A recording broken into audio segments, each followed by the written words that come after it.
Welcome back to AFTV, everyone. This is the starting 11 show. Bournemouth versus Arsenal in the Premier League. It's match week 7. We're flying through the league already, aren't we? It's a big game, especially with Tottenham playing Liverpool later. It's a chance for us to at least gain on some of our rivals around us. And here to break down the starting 11, talk about what we want to see, and then react to it in about 28 minutes when it comes out is our amazing panel. We welcome Laurie, Turkish, Talia making a debut on the starting 11, and Dan Potts.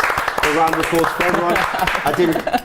You looked at me for a second. I thought, should he do the round of applause? I didn't do the individual round of applause, but a collective round of applause is a little bit more. I'm a bit nervous sat next to him. Did you see what happened last time? Man nearly come for me. That was North London derby. Wasn't that because Havertz had the ball and Laurie was like, go? And he went, go what? Yeah, he goes, Havertz had the ball and he goes, are you that? And I'm like, are you what? He gave the ball away. I was actually quite intimidated. I was like, right, notice I put a little bit of a space between. We've got the bear in between us today. So what, you wouldn't start Havertz today? Listen, let's not start with that name. I'm trying to have a good day. There was a bit of, I don't want to make every stream and every show about Havertz, but there was a bit of debate about how he played at Brentford. Well, you two were both at the game. Mm-hmm. Yeah. I think you said you gave him a 6 and regretted it and gave him and ended up saying you should have been a 4. Yeah. So at some point, there must have been something you saw that was like off the ball. That's why I gave him a 6. Yeah, he was working hard off the ball. Clearances, tackles, a couple of duels won. But like I said, I'm giving him a 6 for this. But the reality is, I'm being nice because we didn't pay 65 million to see him tackle and see him clear the ball out of the box. We've seen him. We brought him in to add to our attacking third, and so far this season he's added 0. Laura, I was describing it. Was it on Forever Arsenal? I can't remember. I haven't been on any content this week because I've been ill. But I think I was saying if Havertz were a £20 million defensive midfielder and he was doing everything he's doing, I almost don't think we'd even bat an eyelid. I think we'd be like, oh, he's been fine. He's been whatever. But because he's in to add to our attacking play, Zinchenko inverts so he can get forward because he's missed chances, he's given the ball away that's led to Man United goals and things like that. There's kind of been extra eyes. So I agree with Turkish. I thought against Brentford, he clearly works hard, and I think in most games he's been winning in his aerial duels and working quite hard. But we're kind of like, is that what you're in the team for? If Arteta's going, that's what I need him to do, then it's like we need to completely reinvent who we think he is. Yeah, I mean, listen, there was a lot of scepticism when he came in the club, let's be honest, and he came for a big fee, £65 million. And, Turkish and yourself made the point about him working hard. That's fine, but that's basically a prerequisite for a Premier League footballer, especially at a club like Arsenal. So then you're looking, what else is he providing? And I think it was a game or so ago, people were calling him 007. No goals, no assists in 7 matches. I think it's hit 8 now. Yeah, so it's at 8 now. So, listen, I was at the game. He did work hard. He did do some good things, but what struck me was the lack of confidence. Yeah. There were moments in that game where the ball, things kind of opened up for him, thinking, go on, have a run, have a shot, do something positive. Far too often he was checking back and passing the ball sideways or back. It's not really what you paid that money for, really. No, I agree. That word conviction keeps coming up. Dan, Talia, let's talk about Havertz, but let's also kind of move into the injury side of things. We might have no choice. In terms of having to rely on our £65 million signing, who really we should be thinking is good enough to get in the team anyway. But Trossard, who I think has travelled with the team, we've just found out. Bukayo Saka has travelled with the team. Declan Rice is there as well. How involved they are, we don't know. I don't think Vieira's been seen. Are you expecting Havertz to play today, Talia? Yeah, I am. I know what you were saying about the confidence thing. And then do you think that might be then his overall performance, why he's not performing? Is it just down to confidence, or do you think there's something more there? I'm probably the wrong person to ask. Turkish hates the confidence discussion, I get it. It's such an easy excuse though, because we don't know. We're just assuming, and then people making these assumptions into facts saying he needs confidence. The reality is you signed a big contract at a club that just challenged for the league. How much more confidence do you want? But do you think the confidence chat happens because we are fans, and so we want to... Trying to protect them. Yeah, we want to back our players. We want them to grow into whatever we believe they are. So we want to say it's confidence, and that when they have the confidence, they'll be... Because you don't want to just sit there and go, oh, they're crap. I'm kind of sick of that though, James. There are fans that do that. Just say what it is. Why do we sit there and try and like, make But it? what is it? You say what it is, but what is it? Give me the right of reply. I want the right of reply. Just say it. Just say he's been a poor signing so far. Yeah. He's been terrible. If I bought a pair of trainers and you said, "Oh my man, there's no soles on these," am I going to turn around and go, "Yeah, but there's laces"? Low on confidence, mate. But everyone agrees. Everyone agrees he's been terrible. I don't think there's anyone sitting here going, "No, he's actually been good." But there is some, James. Did you see that header? Did you see what he's doing? No one. If you don't understand what he's bringing to the side, go and support Tottenham. And all this I saw crap. like a tweet from an Arsenal fan. He tweets quite regularly. I forgot what his name is. It's something H, and he said something about Havertz after the Brentford game, and then another big Arsenal account replies or quote tweets it saying, "What do you gain from this?" And this is what this is causing. It's like someone can't have a negative opinion about not only Havertz but in general, just Arsenal related, without someone else chiming in to get the likes or retweets or get the traction off the back of it. I think there's a thin line between balance and protection and looking completely stupid trying to cover up the cracks. I hear all that, but what I'm trying to say is, okay, some people are trying to convince us he's been good. I think 90 to 95% of Arsenal fans agree. Listen, he's not been anywhere near the player we thought he was going to be or that we needed. But I think the confidence discussion is us trying to explain it and hope for better rather than say, like, I don't think it's an excuse for his poor form. Does that make sense? I think it's a explanation. It's rather than sort of deciding in that moment, well, he's a terrible footballer and we've wasted our money and we've only had him in a month of competitive action and we've made that decision. I think we're just trying to understand why Arteta would have done the deal, spent so much money, and therefore what is the barrier between him being a bad player and a good player. And that's the difference for me between trying to understand why Arteta bought him. Where was all this for Pepe? This guy's a waste for 72 million. I never saw all this lack of confidence stuff in him. Where did that come from?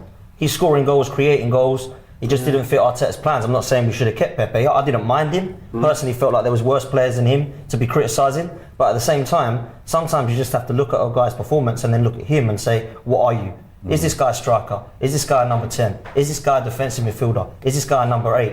I don't see him playing well in any of those positions. What is he to you, Talia? Where would you have him? Well, that's the thing. It was interesting what you were saying about when I obviously mentioned the confidence thing. It's not an excuse. I think it does come from a place of hope, and you just hope that things are going to change. Yeah. So it's like, yes, okay, no, he hasn't been fantastic this season. Yeah, don't get me wrong, I'm not, but there is almost hope as well, and it's like, well, come on, like let's get this going now. Come on, we are a few games in now. There's still a big season left. There's still months to go. He's kind of, I'm on the fence with him in the team. Like, yes, maybe some games I'd start him, but maybe not every game. I think he's a striker, and then, by the way, I'm not convinced by it. I'm not like, he's the guy to lead the line. We don't need Tony. I just think, if I could just say something on the confidence thing. Listen, I do pretty much agree with most of what you guys are saying. He's not been what we thought he would be. Well, to be honest, a lot of people didn't want him anyway. But he's actually been exactly what I thought he would be. Okay. That's the that is Arteta's biggest problem with all this. Everyone is going, we told you. What are you doing? Well, I was at the Palace game and I thought he had a decent game. In fact, I think he had a good game in that game, in the Palace game. He didn't score or whatever, but he did, especially when he went a man down, he did step up. So I'll give him that. In the season opener game against City, Charity Shield, he was good in that. He was half decent against Brentford. I think the reason why I say about the confidence, there's two things I always look for when I'm talking about confidence in a player. Is that when you get the ball, are you looking to be proactive? If the plate opens up and you can go and have a shot, to me that's a sign of somebody with confidence. You take the shot on, you look for the forward pass, you look to beat a man. With Havertz, I'm not seeing that. I'm looking at guys, safety first, doesn't want to give the ball away. He's putting in work, but it's not work that's effective in the final third. And that's why I say his confidence is down at the moment. We've got some good analysis here from AFC, BFC, says, and this is good, guys. Shut up, James, Havertz out. So quality. There we go. That's kind of the... Say how you feel. Boneface says, what is this, Havertz TV?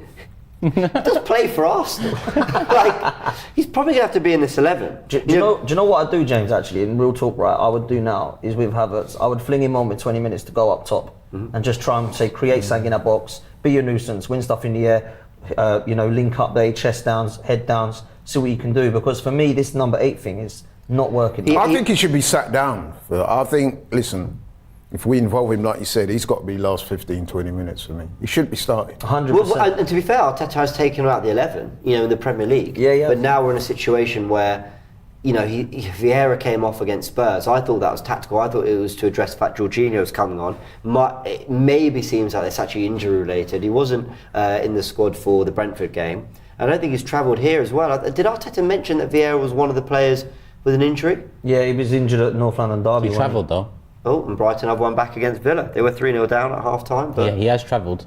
he has travelled, Vieira? Vieira's travelled. Oh, I'm talking nonsense. Apologies. If he's travelled, I would expect to see him play. Yeah. Me personally. No, I would too. I think I saw him in someone posted something on Twitter where I see Saliba and Vieira in it. Oh, okay. Obviously, Okay. you're the Twitter guy, so I'll trust your word on it. Yeah, but I've also been just sofa bound the last, till literally before I came in, so I haven't really paid much attention. We'll have a little look. Let's go over to Frank, introduce Frank, before we get through some super chats and comments as well. Frank, I want to sort of get your way in on a little bit of the Havertz stuff, but generally kind of what you think this 11 is going to look like, because we have had injury issues. I think, Turkish, you're describing it as on the brink of an injury crisis. Yeah. And actually the way Arteta was talking, I think he was trying to suggest, guys, it's becoming a little bit that. Frank, anything kind of going into this game in terms of the injuries? Yeah, absolutely. So obviously, I'd agree with Turkish in the sense that obviously he was saying we're kind of on the verge of an injury crisis. It doesn't seem to be as bad as we initially thought, though. There's a lot around going on Twitter.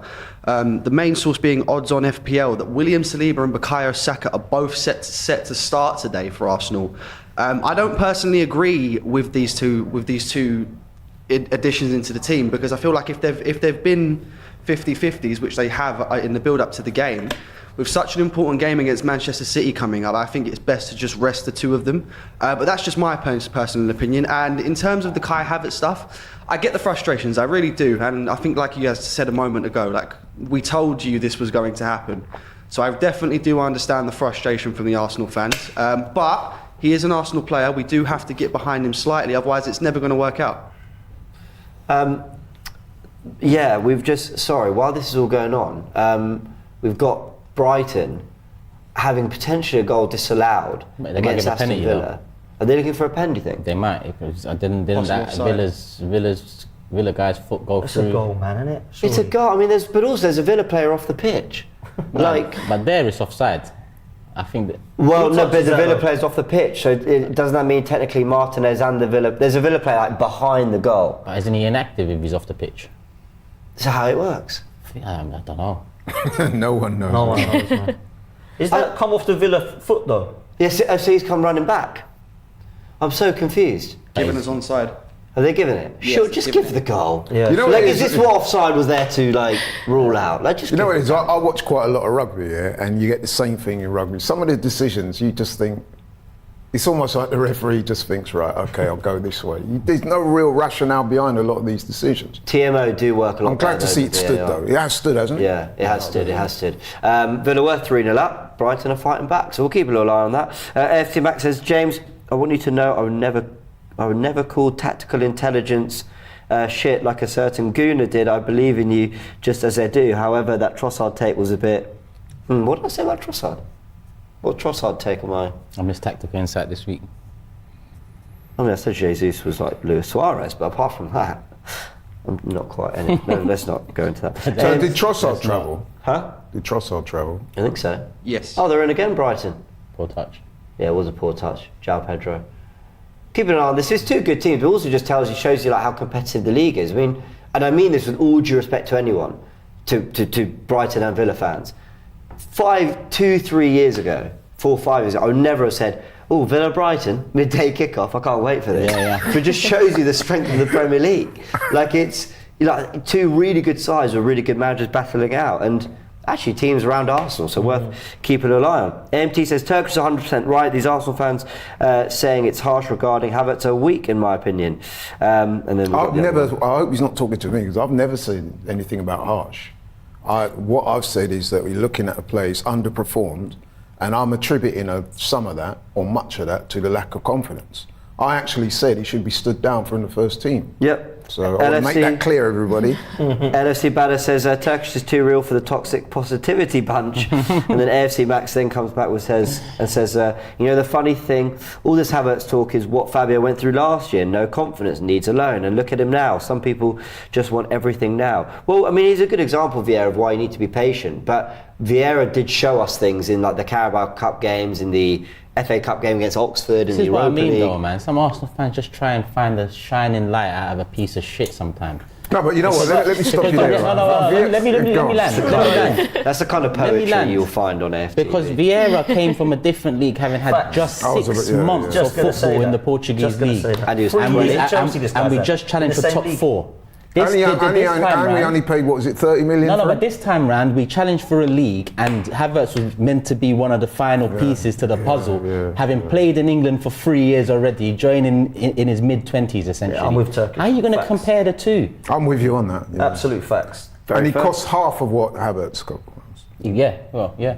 So you know what I mean? When you're paying £65 million for a He's player, on double his wages. Come on, man. People just you want to do compare. expect a certain And I get level the of performance. patience thing. Like, obviously, it's good to be patient, but at the same time, when we are battling for, you know, Yeah. certain things, well, how much patience do we have? I mean, look what City did with Calvin Phillips. He came in big money, didn't match up to it, and look, they left him out. Didn't Pep Guardiola say something in the press conference the other day, like, we're happy to have him, he's a nice guy? Like, isn't that what he said? Let me know in the comments. Wow. I'm pretty sure he was just like, they basically asked him about whether he could have left or something. I think he was like, yeah, he could have left. He stayed. We're happy for him. Like, I don't know. It was very Blasé. Pep Guardiola, man. He says some stuff in presses. Brian says this money better go straight to Turkish. That's a $2 super chat. If you want to chat to the Don.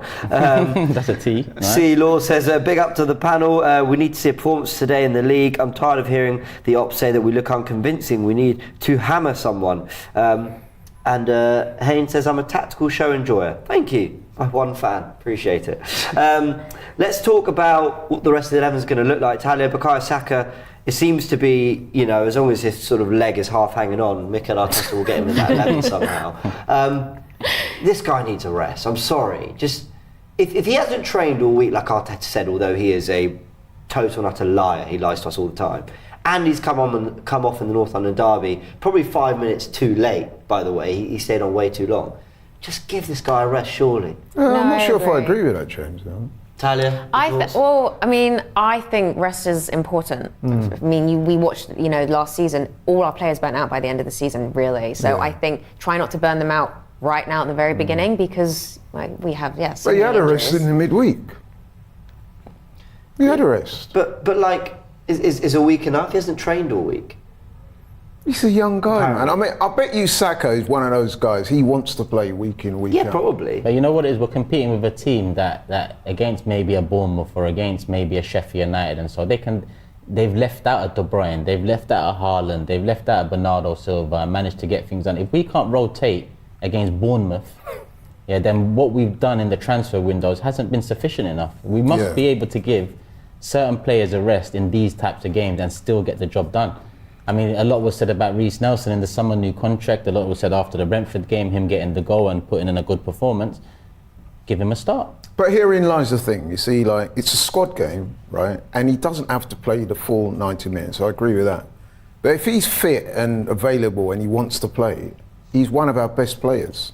We should start him. We need to win today. We can't be, with respect, Turkish, you can't be looking at Bournemouth and say, oh, it's only Bournemouth. No, we need You know to what I win. mean? We need to Bournemouth You have played can't some really- good football. They've had some you- tricky games, and they've actually been fairly impressive at times, even though they haven't got a win, which is kind of weird to say. No wins in 6, but there seems to be. They've had 3 draws in that season. Yeah, exactly. And speaking to spoke to one of their fans the other day when we did some of the pre-match stuff, and they were saying there was at least a couple of those games that they could easily have won on another day. So I'm going to take a risk here, yeah. Ollie from AI, who is the Twitter account that is regularly spot on with the 11, has dropped the 11 early. Do we all want to hear it? It's not the official Arsenal confirmation one, but this I'd person rather seems wait to be for right it. very often.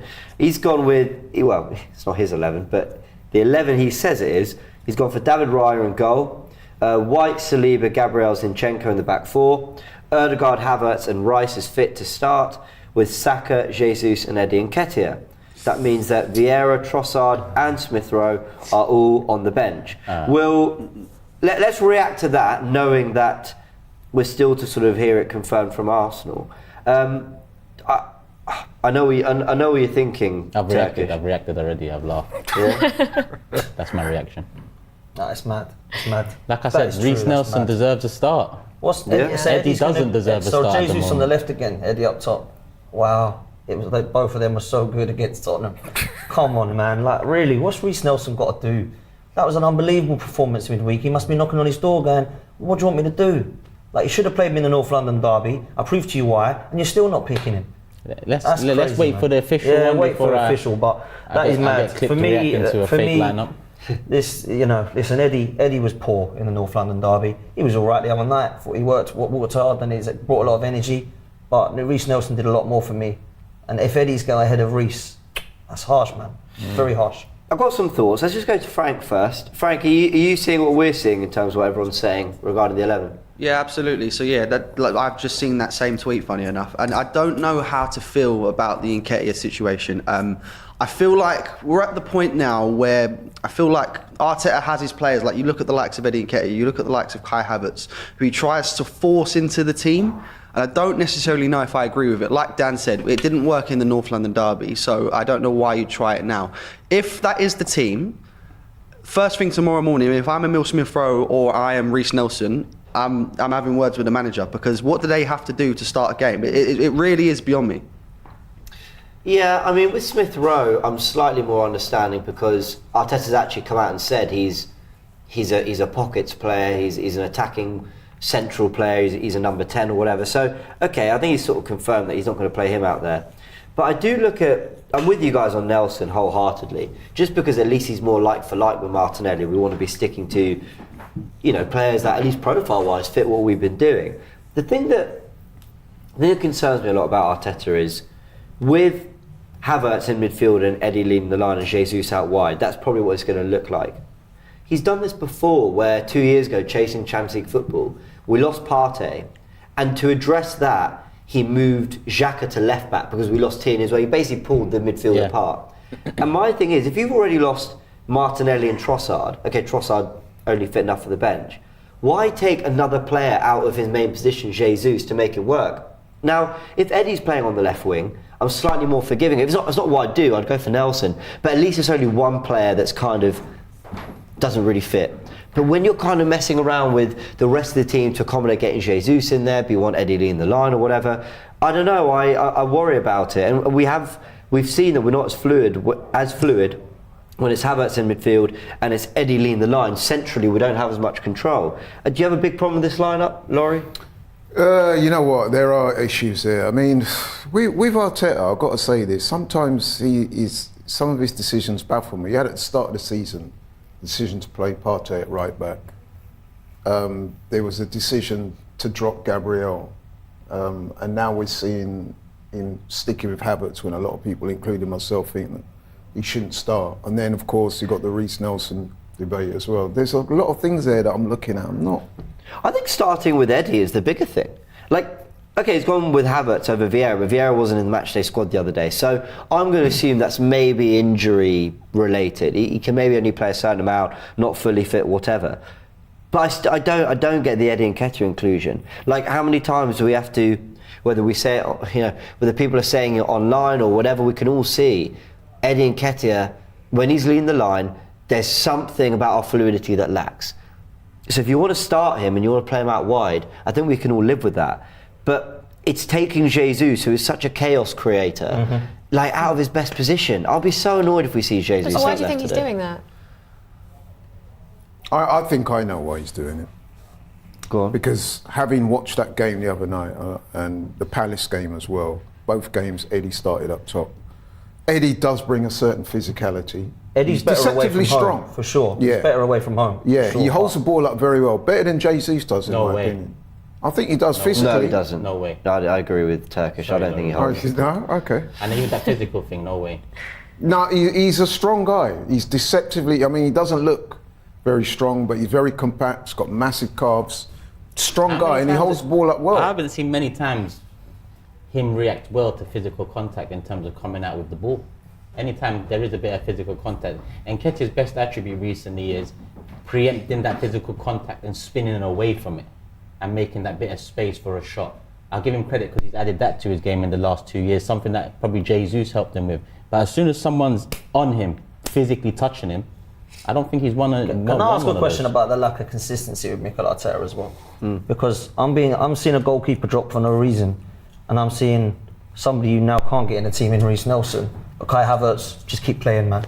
Just keep playing. Eddie Nketiah, just keep playing. If I'm Ramsdale or I'm Nelson, I'm knocking on the door going, why can't I keep playing? They're getting away with it. If I have to look and replicate the performance of Bukayo Saka, I'm calm because that's what I want to be. I want to be that starter. But I could do better than Kai Havertz and Eddie Nketiah right now. You've dropped the goalkeeper ruthlessly. Drop these men ruthlessly, but you're not going to. You stick with these people, so why? I wouldn't mind if Kai Havertz has scored 4 in 4. I wouldn't mind so much if Eddie Nketiah has been absolutely electric for all of our games. It's like, you cannot drop this guy. Please don't, he's vital.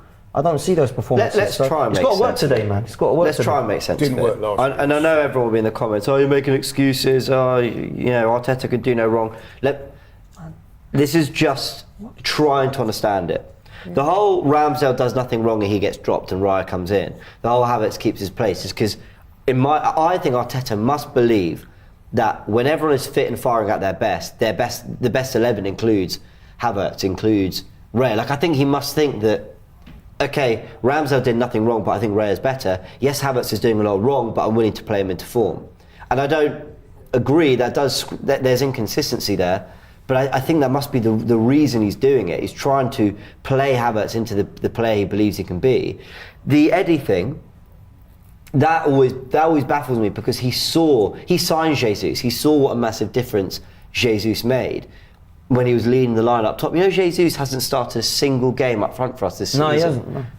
You know, and we wonder why we're not as fluid. He was so crucial to it last year.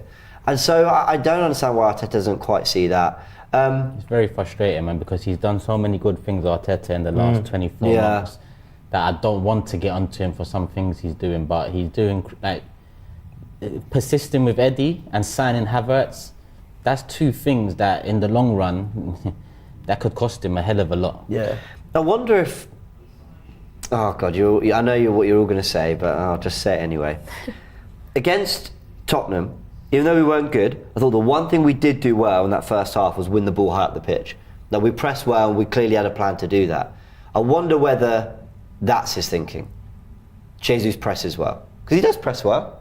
Sorry, not Jesus, Nketiah. Like, he does press well. No, against Tottenham, his pressing was abysmal against Tottenham. Was it? Abysmal. There's a player in front of him and he wasn't even on it. Odegaard was the leader of that press. Odegaard set the example. So, like, sometimes when we praise Eddie on his pressing, it's like, if we're focusing on his pressing as one of the key attributes, then he should be one of the leaders of the press. But he's not. He's a passenger in the press. Yeah. And against Brentford, his pressing did help. He stepped it up against Brentford. But against Tottenham, it was abysmal. I think you're being a bit harsh. I think he does press well. He does. It feels like and the thing about Eddie as well is that he occupies the defenders in a way that I think Jesus wouldn't do. To me, he does have a great... I've watched him very closely when he's been up front.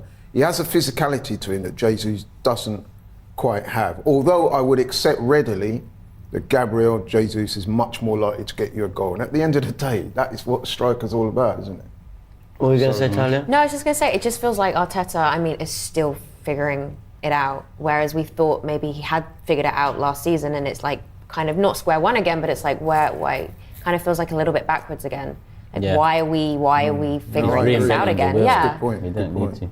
I've just been told that is the 11. The 11 we read out is exactly the one that Ollie broke. Can you read so that again, play. James? So it is Raya in goal. I've slightly lost it, but I remember it. Raya in goal, White, Saliba, Gabriel Zinchenko. Havertz starts in midfield with Rice and Odegaard, so good to see that Rice is fit. Jesus, Eddie and Saka. It's like he's trying to shoehorn Eddie and Jesus into the team. Yeah, it let's is. be honest. That's To what be that fair smacks though, we're to. only missing 2 of our best players, and that's Martinelli and Partey. The rest of the side's there, so there's no excuses for me today. The changes I would make to that would be the Havertz thing. I would have had Vieira in for Havertz, no 100%. doubt. At least Saka's probably turned around and probably said, I want to play today. I would imagine that's what's I reckon he's gone, I want to play. To me, Saka looks like one of them guys. He wants to play in every game. So the bench is Ramsdale, Tomiyasu, Kiwior, El Neni. By the way, Ramsdale, Tomiyasu and Kiwior all came in and did well against Brentford, so fair play to them. El Neni, Jorginho, lost the ball a couple of times, but improved against Brentford, I thought. Vieira, Smith Rowe, Nelson, Trossard. So there's lots of quality on the bench. Nelson, man, I do think we will see Nelson today. I agree. do you know what though? And this is a whole other conversation. You know what? It's maybe one for a supporters club Turkish, but because I think you could have a 45-minute discussion on it. But if I'm Reece Nelson, no matter how much I love the club, he's not 20 years old. He's not 21. I think he's nearer 23, 24 maybe. Maybe not quite. Maybe 23. You know, like. You're right, how much you have to do. Come on and have an impact against Man United. Come on, I thought he did fine against Tottenham, nothing great, but whatever. Did well against Brentford though. Sign the new deal. You know, convinced not to leave and sign and, you know, told, you know, you've got a place in this team. And you're probably already coming to grips with the fact that Trossard and Martinelli are ahead of you in the pecking order. Okay. Your moment comes and still they find then a third option ahead of you. Like if I'm Nelson, I'm probably looking for a move in January. He's 23, 100%. turning 24 in December. I'd be looking for a move. I would be, I'm and sorry. Reece Nelson, they're going to be chatting to each other. And they're going to be looking at that thinking, oh, Martinelli's out. You know, just see him against Everton. Oh, wicked. Which one of us do you reckon? I got Trossard, innit? Oh, okay, cool. He's now out as well. Wicked. Which one's it going to be? Neither of us. Eddie. What? Come on, man. I'm sorry.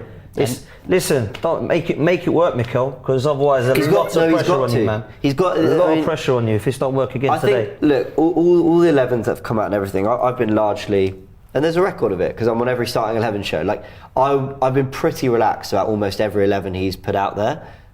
But I think this is one where if this doesn't go right, I will almost come straight back to this and go, I don't know how much more evidence you need that Havertz isn't in form, Eddie Nketiah doesn't help with our fluidity up top. Jesus wasn't great on the wing against Spurs. He was fine. He was probably one of our better players, but still nowhere near the level of a Martinelli or a Trossard out there for us. And just look and go, you know, Bukayo Saka playing. If Bukayo Saka doesn't look at it today, what are we all going to say? Of course, he's been overplayed and he's injured. Now look, there's no need to sort of overdo it now because we've got, you know, 90 minutes to watch and maybe we'll look brilliant and I'll sit here and go, fair play, I'm an idiot, that's why you're the manager and I'm not. Yeah, but it's Bournemouth and I think that's why he's doing it because it didn't work against Tottenham. There was a bit of egg on his face and he's thinking it's going to work against Bournemouth because they're not. Do you think that's what it is? It's stubbornness. He wants to. Yeah, it's stubbornness. Yeah. But the thing is, this stubbornness is coming at a crucial time because I still expect to beat Bournemouth today. Same. But if we don't, What is it? If we don't what? supporters club Say in the that. international break will be really interesting because listen, if we don't win and we go further behind Man City before playing Man City, let's not forget what happened last season, being 5 and 8 points ahead of them before playing them. We thought we was in a great position, we was, but then having played them twice and then, you know, seeing what happened at the end of the season, they pipped us to it. Let alone going into next week's game, minimum 4 points behind, potentially 5 to 7. Yeah. It's not looking good. Talia, give us your thoughts on how you think the game or hope the game will play out and a score prediction as well. Well, I'll sprinkle some of the toxic positivity. I'm positive.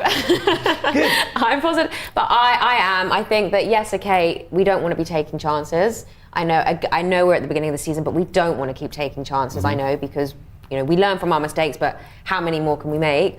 I do think it's going to go well. I do think it's going to be a good game. I do. I think it's going to be a good game, and I think that we are going to come away with something from it. But yeah, I'm positive about it.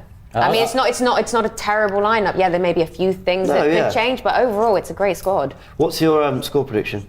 For some reason, 2-1 just came to me. Yeah, I went for 2-1. You know why? You know why it might sound weird for us all to sort of have these issues with the 11 and then still kind of be confident we're going to win is because I think a lot of us, especially when you're like in a title race and you know what City do, a lot of us are thinking bigger picture. I remember being an Arsenal fan a year or two ago, mainly 2 years ago, where I was like, I just want to win today. Like, you know, like, wow, does it feel like we have to work hard for wins? Now we're going into games going, I want to win and see something that tells me that we've improved on last week and that we're getting our fluidity back from last year and that we're looking like we can compete with Man City, who are an absolute machine, who are already 4 points behind and we're facing next week. So it's not just like, in a weird way, I think if someone said to you 1-0 Bournemouth right now, would you take it? I think there's a little part of you that'd go, well, yeah, because it's a win, but like 1-0, like is that as because we're now thinking about the way we win. We're thinking about the standards of the levels we have to get to. So do we think that 11 that went out against Brentford, we won, and I think we all thought it was more than capable of winning. Yeah. But it's not the 11 we'd have gone with, you know, in a Premier League match. So I think this is what we're talking about. It's trying to see Arsenal get to a level we know that they can get to, but we need to see with Bournemouth. You're right. Don't diss Bournemouth, Laurie. You're right. They will cause us problems, and they're a good team in their own right and all that. But I think when you look at the level of opposition in the Premier League, we're thinking this is an opportunity to try and show that we can get to that level again. And we don't think this 11 is the one that's best placed to get us there. And I think that's where we get frustrated, even though we do think we're still going to win. It's what we should do. That, you know, as much as you say don't diss Bournemouth, we should get 3 points, and we should get it comfortably. Like, we should have got 3 points against Tottenham, and we should have got 3 points against Fulham. Sometimes we even protect our opinions by saying don't diss Bournemouth or don't disregard Bournemouth. It's like Barcelona or Real Madrid fans saying don't disregard Girona. Yeah, I think they're top, aren't they?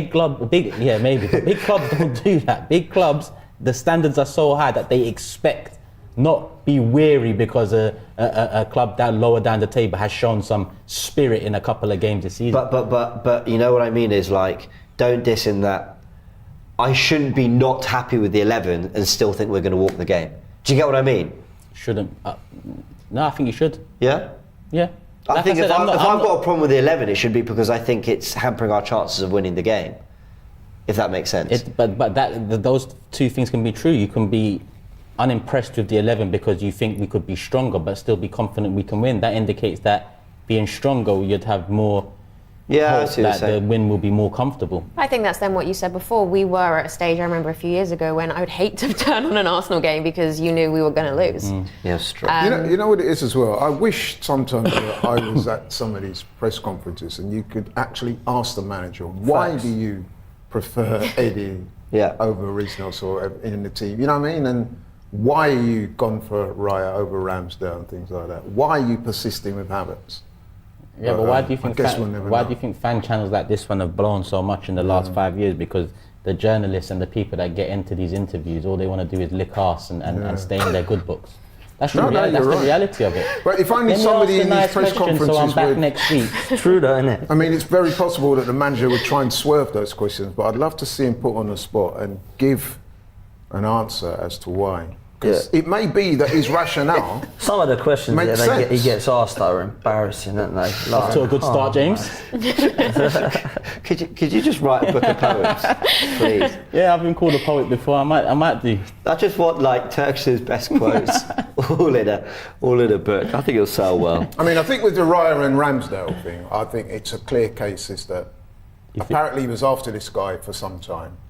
He prefers the way he plays the ball out front and back with his feet, his distribution, and I think that's why he's getting the edge over Ramsdale at the minute. I think Arteta thinks he's better. Simple. Like, I think literally that's what it is, because after the international break to bring him in like that and not look back, it's a clear indication that he is the number one. But I do think that there's an element in the way the two goalkeepers play. It's obvious to me that they're both very good goalkeepers, but the clear distinction I see is the ball with Raya, the way he is with the ball, his distribution and the way he's confident on the ball coming out. To me, that is the way that Arteta sees the team playing, out from the back like that. So that's why he's getting the nod. Let's go through some super chats. OTGDY says, for me, Ben White has looked totally knackered. I would rest him. Brian asks us if we're covering for Edu on the Havertz signing. Says Havertz couldn't start for DC United. A bit harsh. Do you not see the goal against the MLS All-Stars? 40 Side said, this so-called not so serious short-term Martinelli injury is giving me Saliba vibes from last season. Hope he returns soon. Although they said hamstring, didn't they? So I'd have been amazed if he was back any sooner, to be honest. So if he's back for City, I'm all right. Champions League game midweek could be a reason and late fitness, says Arsenal till I die. He's explained why some of the 11 decisions might have been made. Turkish spitting facts, says Bilal, and Laurie babbling sentiments. Take it up with Bilal. I'm not Tell sure. him to come see me. And we'll see he's babbling. Come see me. Come see me.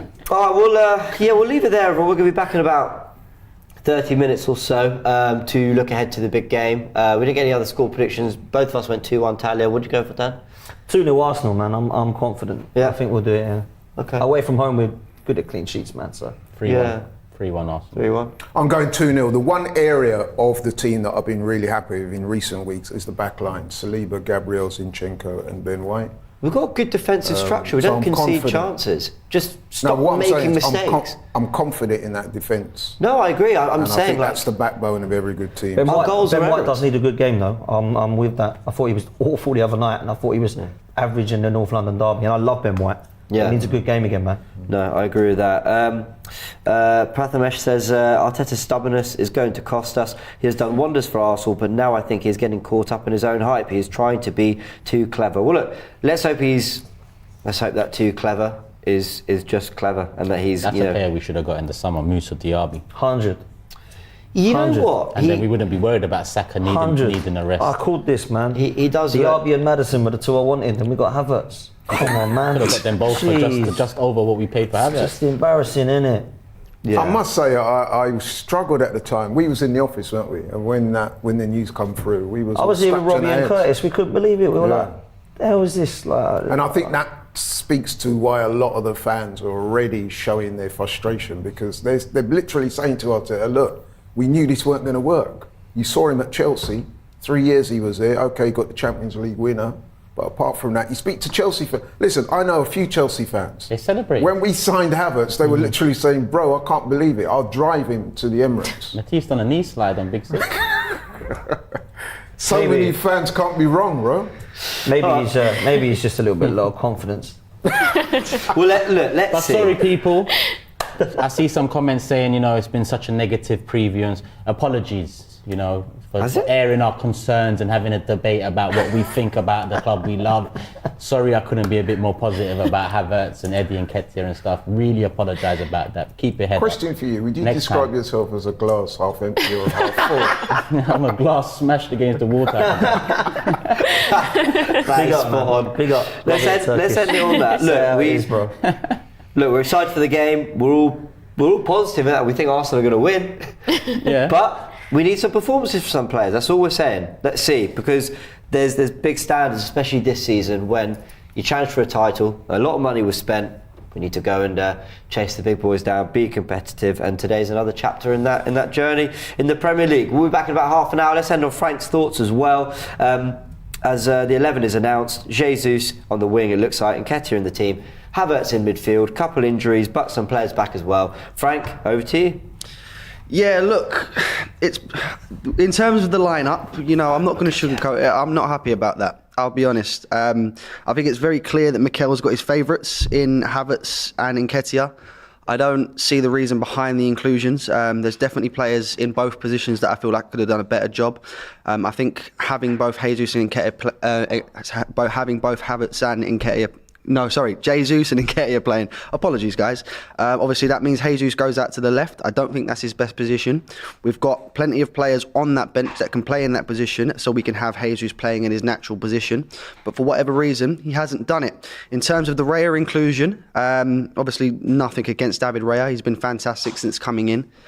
But I feel like with these away games especially, Ramsdale really benefits the away crowd, and what I mean by that is obviously he gets stick from the crowd, but I think that I've seen it on interviews and stuff like that. The stick that he gets motivates him, and he turns into a prime Peter Schmeichel whenever he plays away from home.